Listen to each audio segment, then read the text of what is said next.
Welcome back to another episode of The Curious Consumer.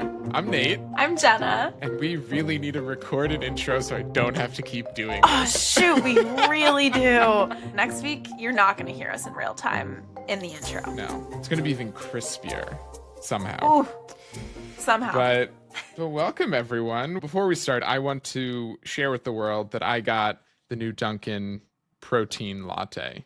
Hot, not cold. And it is far better than the Starbucks one. Why? What makes it better? Taste-wise, I like Dunkin better than Starbucks. That's a take. I Like you like find the that coffee better.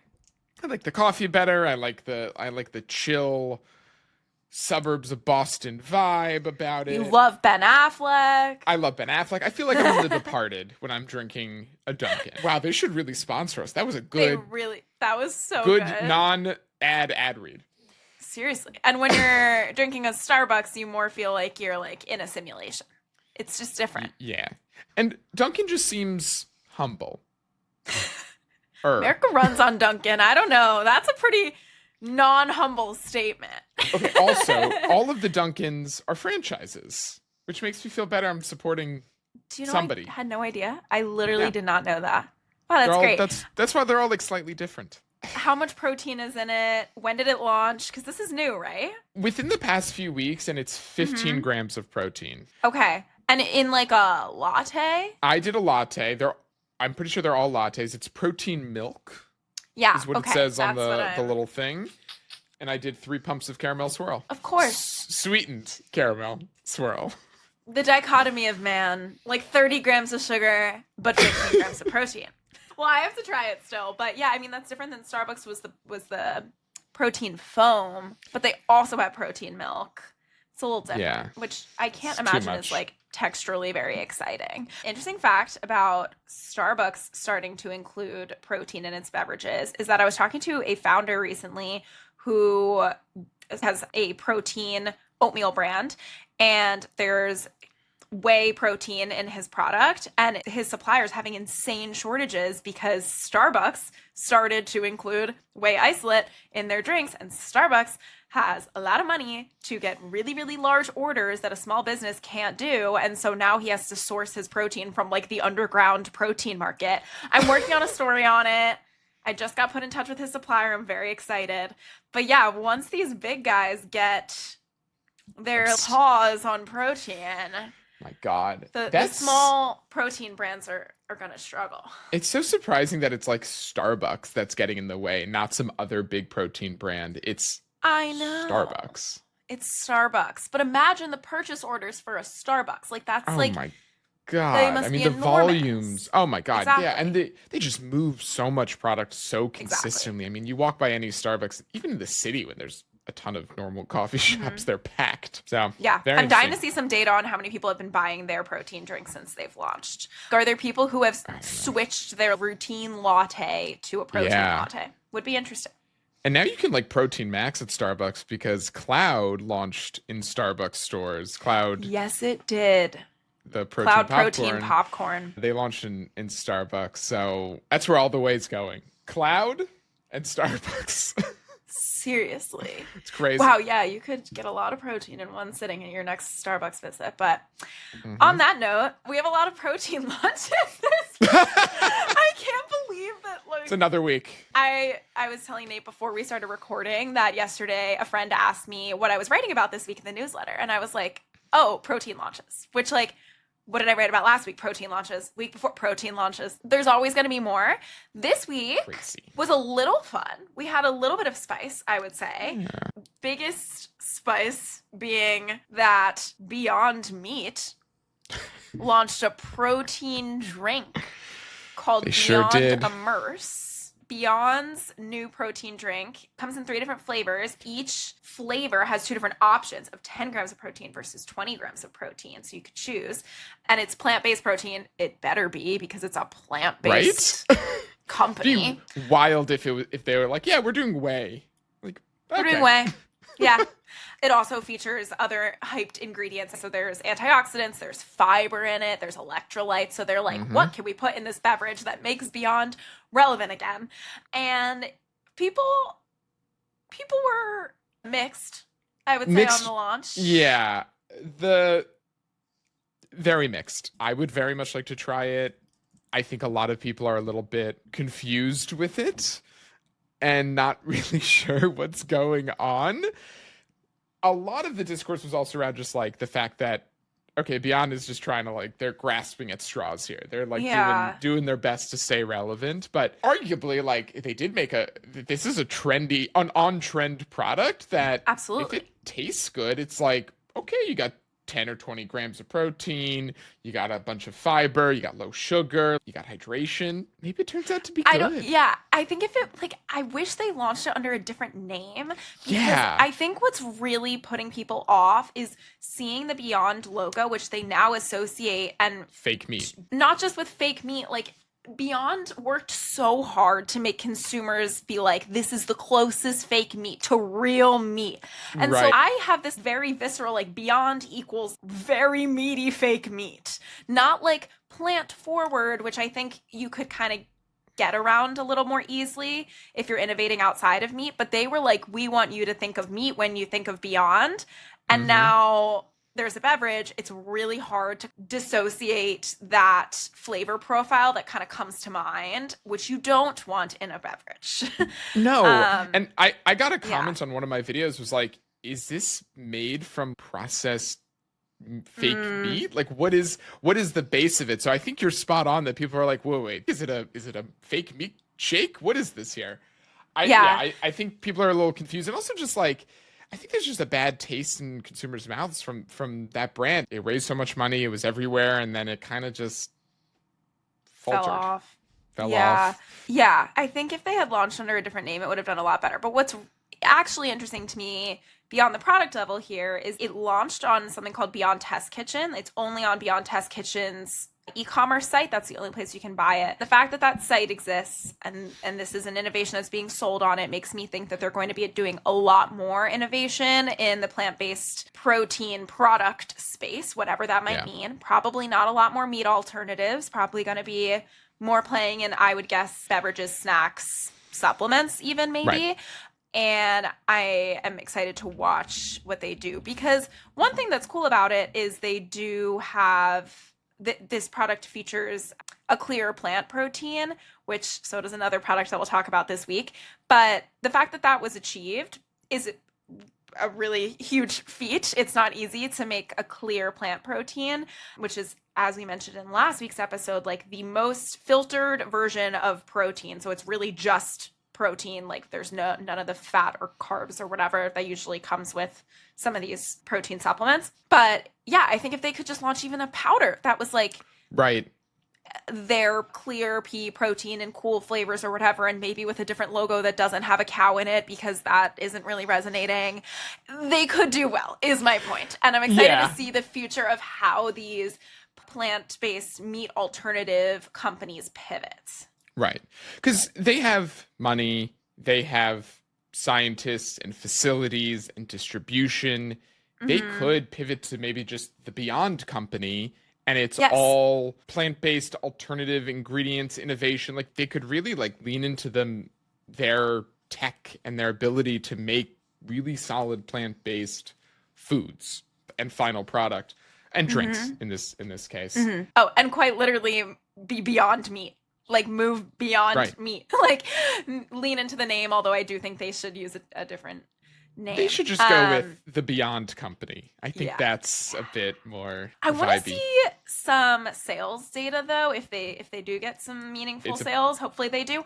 public company. On yes, I want to see on the 10-gram versus 20-gram SKUs of the beverage because I think it's really cool that they launched in two different protein amounts. But we are in such a protein maxing culture right now. I actually can't really imagine someone reaching for the 10 gram when 20 is an option. And I'd love to see some data on how that performs. Yeah, me too. Well, hopefully it'll be in their public company filings and we'll know exactly what's going on. That would be fascinating. Another, of course, protein beverage that launched, and this one really covers every damn trend except maybe electrolytes. Koya, a plant-based protein company, they launched a prebiotic protein pop soda. Pop being soda, yeah. Pop being soda. I call it soda. Other people call it pop. I get it. But this one has 10 grams of protein. It's got a bunch of fiber in it from chicory root fiber. It comes in 4 different flavors. This is not what I was expecting from Koya. It feels like a little late to the game to launch another prebiotic soda. Yeah, but not a prebiotic protein soda. Sorry, excuse me, a prebiotic protein soda. I'm very curious to try this one, especially the Rocket Pop flavor. I just love that kind of flavor, and I love a Rocket Pop. It's was not on my radar for them whatsoever. No. Yeah, so Koya is known for their just ready-to-drink protein shakes, which are more like a milkshake vibe, and definitely didn't expect them to launch a prebiotic soda. Them pairing, though, the prebiotic soda with the protein soda trend is interesting. I do think it's like trend maxing, for lack of better term. It's like they were like, how do I put every trend in one can? But I don't know anyone else who's done that yet. So it is kind of interesting. On a biological level, I'm like confused how it works. I'm like, how does your body process the prebiotic fiber? Your body's and the so protein confused. And what's going on? Yeah, your body's I don't know how that all goes down, and if they just kind of all cancel each other out in some way. But love seeing fiber paired with protein. That's something that we'll be seeing a lot more of this year, so that's exciting. The thing that's interesting about this launch to me was it's sold exclusively on TikTok Shop. Koya has national distribution in major retailers, and I feel like that is just showing that this is seen as a more like experimental line extension of we'll see how it performs in the mecca of trends, which is TikTok, because this is the kind of thing that someone probably could sell me on TikTok, but it has to communicate so much because it has so many things in it on shelf that it actually would probably struggle to launch on shelf. Yeah, they must have thought about that because they've been in the market for so long. They're very successful. Those protein shakes are everywhere and they have so many different SKUs. They command a lot of shelf space. So like, to your point, they could have easily put this on shelves. I'm sure retailers would have been like, sure, yeah, that sounds great. But I think, the education piece is a really good point, that it's probably easier to get across and get someone to just be like, sure, I'll just buy a case of this on TikTok Shop. No problem. I get a 30% off discount, whatever it is. Because they didn't do a lot of promotion for this. Kind of an interesting launch. So we'll see how they do. And then there was another protein drink launch this week. Another can also. From your favorite content creators. Oh, yes. So Prime, which is a brand created by, is it both of the Pauls? No, so it's Logan Paul and YouTuber KSI. Jake Paul has a body care company called W. Obviously. If you remember him. Sure. Two content creators that are somewhat controversial and have gotten in a little bit of trouble in the past for this brand Prime, which was marketing energy drinks to kids, essentially, that are really high caffeine content. They just launched a ready-to-drink, lactose-free, ultra-filtered protein shake. And this, you're probably having deja vu, because 2 weeks ago, there was a slew of ultra-filtered protein drink launches. Now there's another one. It's, again, surprising it took them so long to launch a protein SKU, because, I mean, they've dominated in energy and hydration for a few years now, I would say. Only a matter of time they got in the protein game and followed every other beverage company suit. And it does make sense that, to me, that they launched something in a can that's closer to like a chocolate milk, because they are reaching a younger audience. And I think something that feels really like fun and young would do well with their audience, as opposed to a premier protein competitor, you know? Right, yeah. I mean, the brand, like, despite them having done well historically, they also have been declining in the past few years. So this does feel like another potential cry for help. Yeah, I mean, this could do a lot better than their hydration, potentially. Like, it's all fitness. They're all fighters, and they're jacked and protein alliance with this stuff. I don't know. I'm not really the target demo. I would like to try it. I'll pick up a can if I can. A lot of protein news. There'll be protein news next week. There'll be protein news every day of the year. Kill me.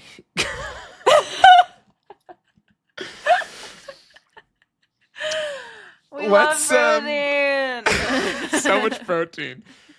Let's get a little bit away from protein. Let's also talk about the retailer where some of these brands end up. Target. Yes. Target, if you will. If you will. I don't know if people are still saying Target, but Target has become a real destination for emerging and specifically digitally native brands. Yes. Yeah. Huge place. This past week, we saw... Huge place. Huge place. But this past week, we saw a few launches. ButcherBox, this is their first ever retailer. They're a direct-to-consumer meat subscription box, which love. They're incredibly successful business online, and they just launched their own packaged meats in Targets. And this is part of the Target wellness expansion that we talked about last week as well. And yeah, this is their first retailer ever. Yeah. And we had 2 other Target launches this week from direct-to-consumer first brands. So this is, again, their first retailer ever. Rise Mushroom Coffee. And then we also had, not in every Target location, but in 70 stores in the Midwest, Factor's chef-prepared meals, pre-prepared, ready-to-heat meals. Factor is another meal subscription company that now their meals are available at Target stores in the Midwest. And so we're seeing this trend. Obviously, Factor and ButcherBox fit into the same, I was going to say box again, but I'm going to say it anyway, fit into the same box of subscription-based, more meal-oriented digital first companies.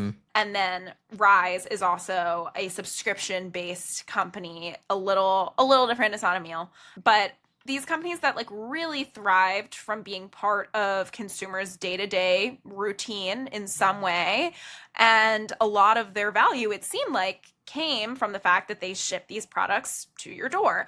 Now they are being launched in Target. And so we were kind of curious, first of all, like why Target? Why is Target the destination for so many of these brands to be the very first place that they launch in retail? And also, how do they communicate value or stand out for the first time in retail when they've only been an online brand? There's a lot there. Yeah. There's a ton there. And it's like, I mean, Target has always been, I think from a consumer side, a destination for exploration. Like, yes, you often go without a list. You kind of just want to see what's there. Because like Target, all of a sudden, we'll dive into this. We dive into this more in the newsletter, but all of a sudden, like Target was this destination for newness and excitement and fun, upscaled brands. And even, Target has sort of stumbled over the past few years. They've had their own struggles, but it's still this great place for newer, emerging, and then to our point earlier, digitally native brands to launch because the consumers also expect it and they're willing to discover it. And I think you can go into this a little bit more, is Target as the retailer is very open to working with the brands to showcase this newness and put it in front of people where it's a little bit less chaotic and people and consumers can actually find these things and look at them and hold them. In a typical retailer, it's so easy to get lost on the shelf in a launch. And there are a lot of ways that you can avoid that. There's something called shopper marketing, which can entail so many different things. I think one of the most visually familiar elements of shopper marketing to consumers is what's called an end cap, which is when you're going through the aisles of a store. It's the end of an aisle. Sometimes there's a display for just one brand. Oftentimes in a traditional grocery store, that's the store's private label with some seasonal special might be in an end cap. But in a store like Target, they do a really, really good job of having branded end caps for their new brand launches that aren't just like, these are the products, but do really great storytelling. And so that is very conducive to a digital first brand launching, because one of the biggest challenges that a digital first brand faces when they enter retail is they lose so much of that real estate that they had on their websites where they could explain like, what is this product? How does it benefit me? And if they're only relying on what can be on pack, so like on the actual packaging of the product, they often miss out on a lot of opportunities to educate consumers. And so something like an end cap, there's usually a lot more room for information about the brand so consumers can understand why they should be picking it up. So that's a big piece of it. It's also just visually compelling and people are like, oh, what's this new thing? And to your point, exactly, like people enter Target not just without a list, but truly in that mindset of, I'm just kind of like stroll around and let Target tell me what I'm getting today. Yeah. It's kind of like an excursion. And it's been that way for years. I think they've really solidified their place as that destination for consumers, partly by having so many new brands all the time. So it's kind of like a chicken or egg thing. Like, yes, consumers are more willing to buy new cool products at Target because they go in with this mindset. But also that mindset is developed because there are always cool new products to discover at Target. There's a lot of exclusive launches too, which the brand does a lot of work to also get somebody into the store to go find that product that is just launched. Like Bronco is a good example. They just launched, they're doing a lot of marketing. They're driving a lot of traffic into the store. Yes. That obviously Target is supporting them, but they're also supporting Target. It's a very mutually beneficial arrangement. And I think the other side, alongside the merchandising note, is that Target stores are also nicer. Like, they're lit pretty well. They're very clean. They're organized in a pretty nice and succinct way. The aisles are pretty large. Like, you can browse, you can discover, you can find the fun thing. And also, Target also does a really good job at building their own in-house brands that make you kind of want to go and stay as well, which will of course make you look at the other brands, not just the cheaper but still beautiful private label brands. But yeah, the stores are designed for discovery and designed for lingering. It's like a little warmer. They have Starbucks inside. Like, they're a nice destination. You kind of want to go and explore. And there's nothing better. There is nothing better than a brand spanking new Target. I mean, they also benefit too from it not just being a grocery store because, again, people go in knowing they're going to find things that are not on their list. Even if you are a list person, you are open to seeing all of the other things because there are so many different categories within one store. And obviously, there are other stores that do that also. But I think where Target stands out, so Walmart is another example of a store that also does that.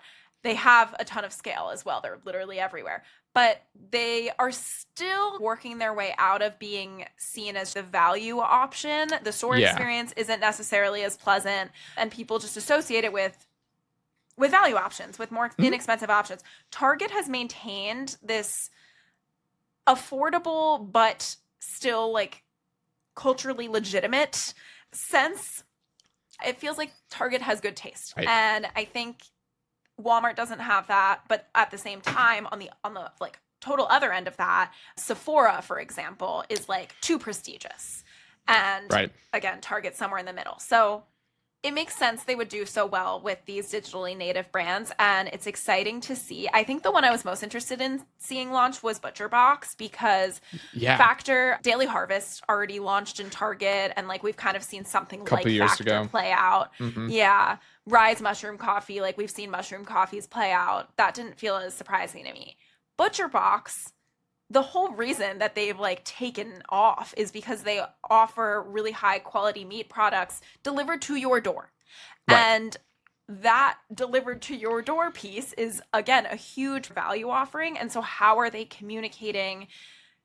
Like, we still have this huge value proposition of being high quality meat, even if we're not shipping it to your door. I think is something I'm curious about. Yeah. I'm curious to see how it's going to play out and how consumers go to it. At the same time, I think maybe the value of we're shipping it to your door isn't there anymore, but there's a new value of you don't have to subscribe to try this subscription product that everybody's been talking about. So they've gained all this name recognition, and there might be people who are like, oh, I've heard of ButcherBox, but I don't feel like doing a meal subscription. Well, now there's a lower barrier to entry because you can just go to Target and pick up one ButcherBox product. And I talked to Eleanor, who's the founder of Verity, which is a shopper marketing agency who helped with the ButcherBox launch. And she had also in 2021 actually launched Magic Spoon into Target as their first retailer. Magic Spoon used to be a D2C only high protein cereal company.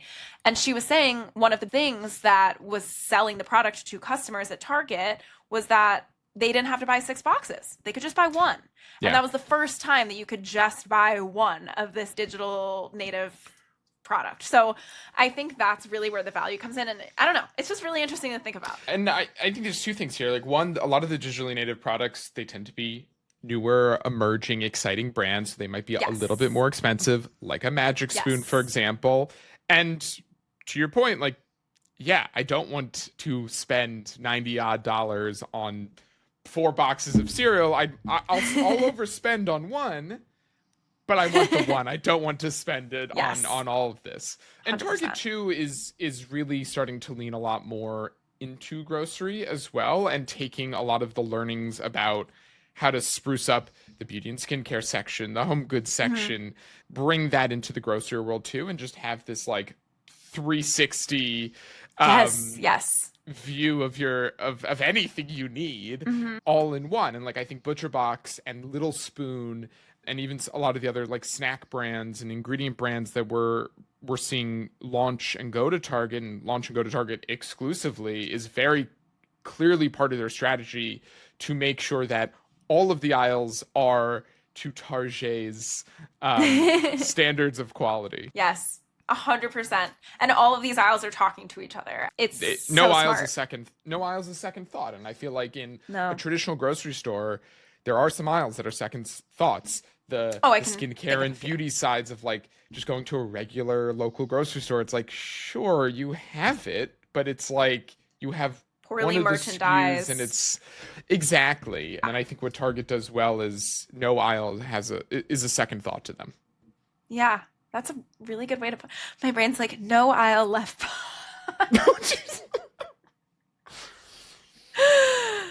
Oh boy. Anyway, well, beautiful. Target, love her.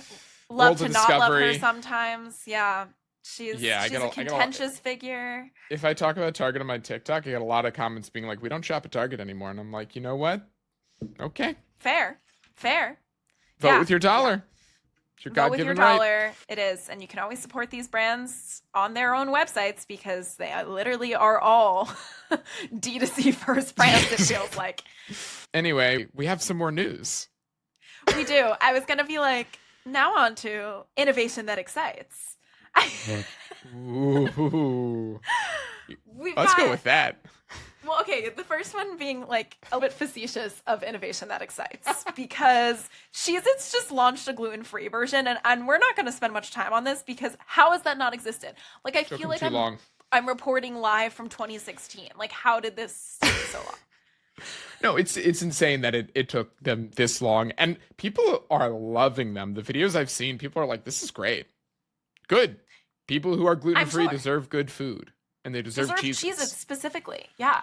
I really want to try like, the like overly baked ones, the burnt ones. So good. Okay. So good because I totally was the person that was later. like, I always was searching through the box for the one that was the most burnt, and then they made a whole box of it. The fact that they came out with that before they came out with gluten-free, like that's a nice to have. This is like a need to have. I'm not really sure who was decision making here at Mars, which also put this in the newsletter. Mars literally is a $65 billion business, and they just made this huge splash of like, we have gluten-free Cheez-Its now. Like,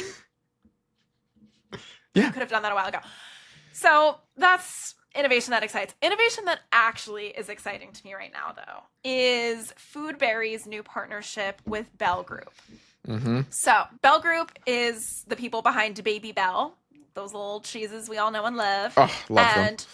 Oh, they're incredible. And Go-Go Squeeze is also owned by the Bell Group. So the applesauce pouches.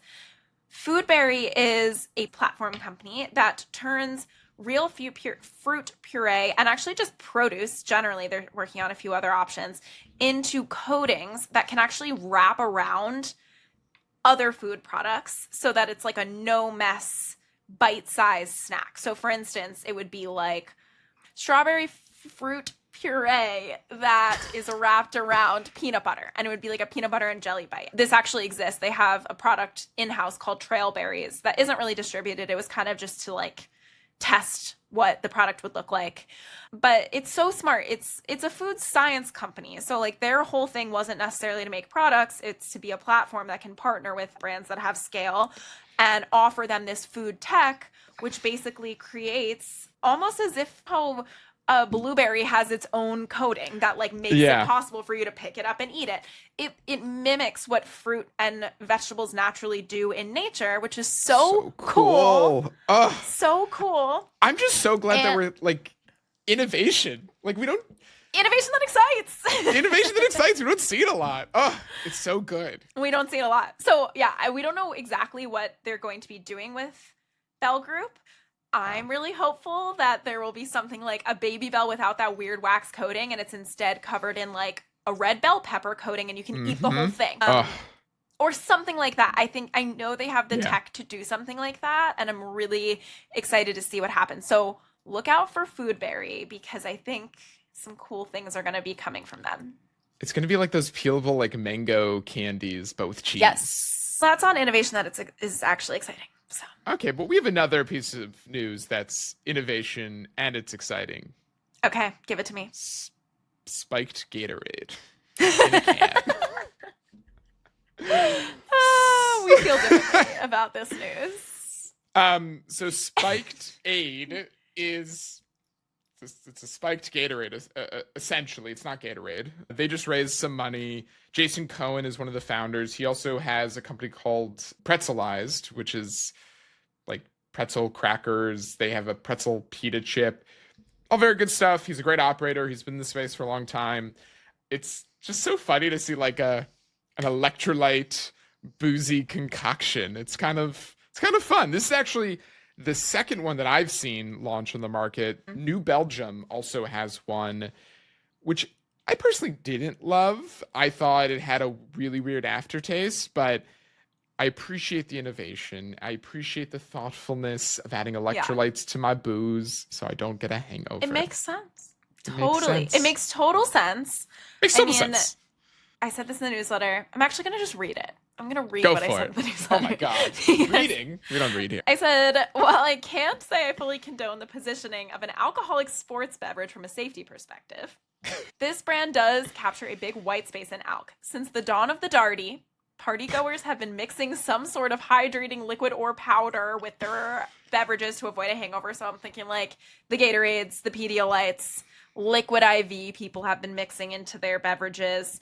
And this is a zero sugar, non-carbonated beverage, which I also think is important because it's easy to chug if that is of interest, easy to shotgun if that is of interest. I'm just thinking about their target audience here. You're thinking about the kids. I get it. The 21-year-old Not the kids. The 21-plus-year-old childlike party goers who are of age. Mm-hmm.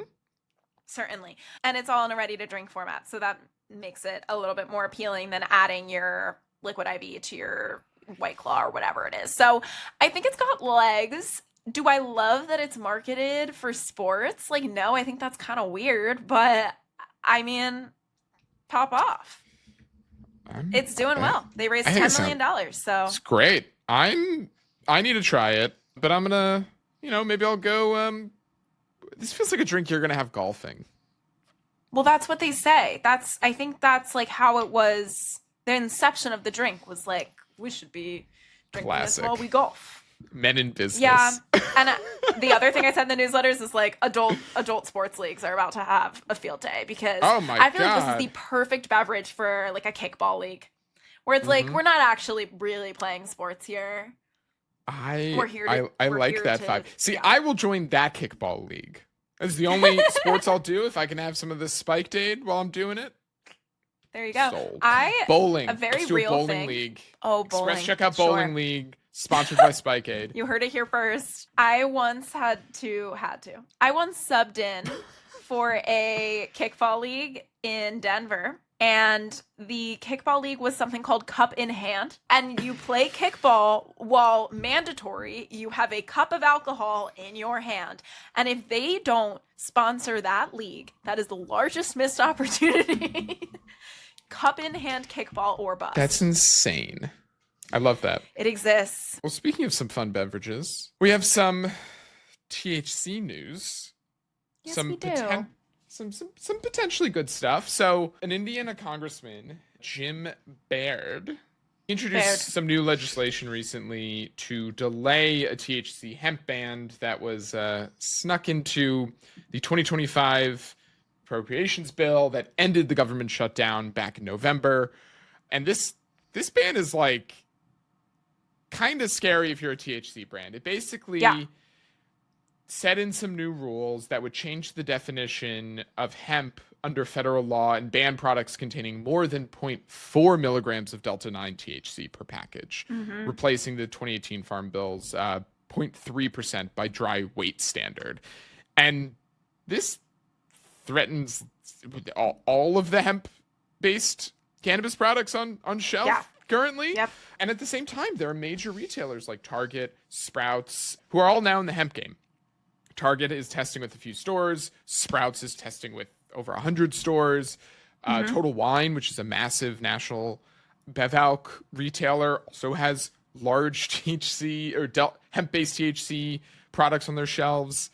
So these are massive distribution channels and massive players that I don't think will stand by. And like we're also seeing a lot of fundraising and investment dollars go into these brands. And even Big Alc is starting to come into this world and start to invest in these products. And that gives me a little hope. Like, these people have money, they have stake, and they have lobbying power. So, like, we'll see. And also for additional context, a few weeks ago, Trump did declassify cannabis to a Title III drug, but that does not affect the hemp-derived cannabis products. So that is separate to this story, but this is a sneaky thing they snuck in there that could change this category, which is growing fast. Because I mean, almost every week there's something. Just like the protein space. I would say this is a little bit more exciting. Well, I mean, we had news this week, too, from this space that Circle K just introduced THC beverages, and in Texas at least. And Circle K is like a convenience store. Having these retailers on their side, I'm sure will help push this in the right direction. But we'll see. I mean, it's so interesting to see some of these regulated products, because the dichotomy right now of seeing how much potential regulation there will be around THC products and then looking at the supplement space, which is absolutely popping off with zero regulation, is so disorienting and weird.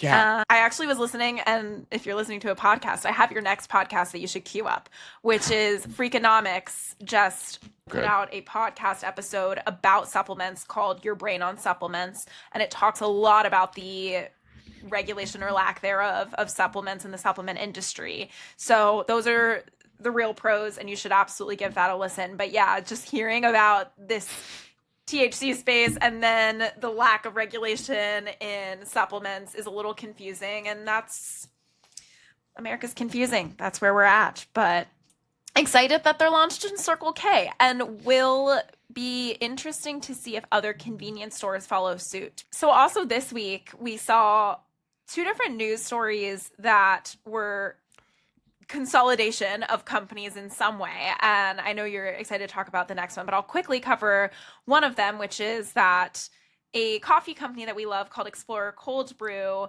just acquired another coffee brand called Savorista. And Savorista is known for its low caffeine or no caffeine options. And Explorer, you're shaking your head. Nate only drinks caffeine. I love caffeine so much.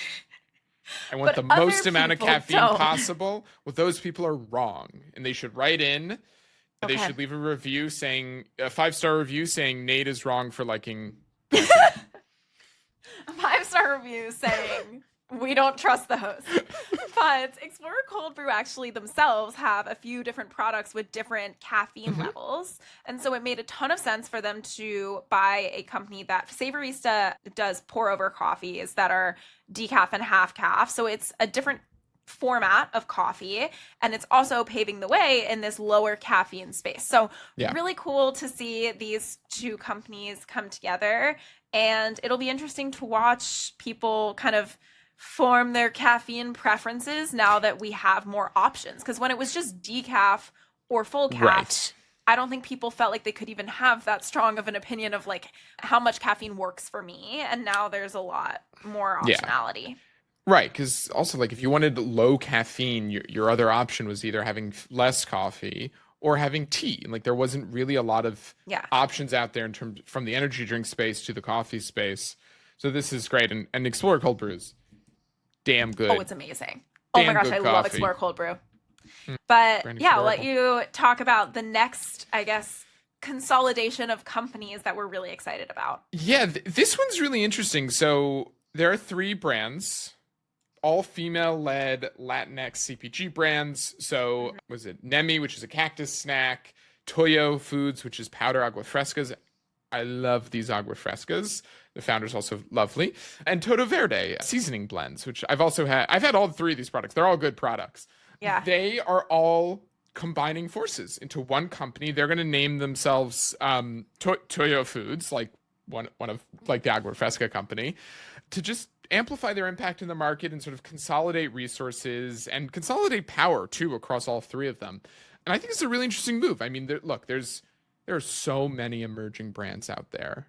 There's an ungodly amount. Like, we're talking about this every week. There's a bunch of other people yapping about CPG all the time. Like, we're not the only ones. No, there are so many CPG brands, and it's so difficult out there. And I think consolidation like this can be a really interesting and potentially very strategic and smart move for a lot of these brands to just share resources, share distribution networks, share marketing capabilities, just because like it's very hard. It's going to be very hard for there to be another Siete or Poppy. Like you can only get so lucky. There's only so much luck to go around. And if you are very bullish on your brand, and I think everybody who's building should be to the best of their ability, if this is the direction you need to take to make sure that your baby stays and your mission can expand and your voice can be broadened, I think this is great. And I think, again, it's so hard to do this alone. I know so many solo founders, and I think that's why a lot of founders also take to TikTok and LinkedIn and these social media platforms just to like share in the wealth and have somebody else to talk to. 100%. Yeah. I'm really excited to see how this goes. And I like that like they didn't sell to some like schmucky like holding co that's just gonna like burn the brand down in a year, or some predatory whatever it is, private equity firm. I think it's really cool that they're like doing this together and, you know, holding each other up. So I wish them the best, and I'm really excited to continue to support these brands. Yeah, me too. They're amazing. I met the founder of Todo Verde at the Fancy Fair show in San Diego, and she is also one of those founders that's like a real, like, she is a chef. She's a literal chef. Yeah. She cares so much about this space. She works in food policy. She is so in this, and I love supporting founders like that. They also are just all very mission aligned, and it makes a lot of sense. And also, I'm sure each of these founders had some desire to expand into different product lines at some point, and now they're kind of covering some of those bases. So that's cool and exciting, and some feel-good news. Wow. I didn't know she was still working 9 to 5. That's another great reason to also do this. It's like you can still sort of finagle a 9 to 5 of another life outside of just the brand. Yeah. People are very exciting, doing some impressive things, and we are just talking about the people who are doing impressive things. Hey, that's impressive in its own right. Sure. Speaking of impressive things, we blew past 30,000 on our Instagram. If you haven't followed us there yet, please do. We're going to do a lot more stuff on there, a lot more content. It's fun. It's exciting. We get to interact with everybody. You should subscribe to our newsletter, Express Checkout, if you haven't already, at expresscheckout.co. Of course, subscribe to this podcast, The Curious Consumer, if anybody sent it to you. And if you haven't sent it to anybody yet, you definitely should. And review the podcast wherever you can review podcasts. Give us 5 stars. Give us a good review. Much appreciated. And we'll catch y'all on the next one. Bye. Yeah, we will. See you next week.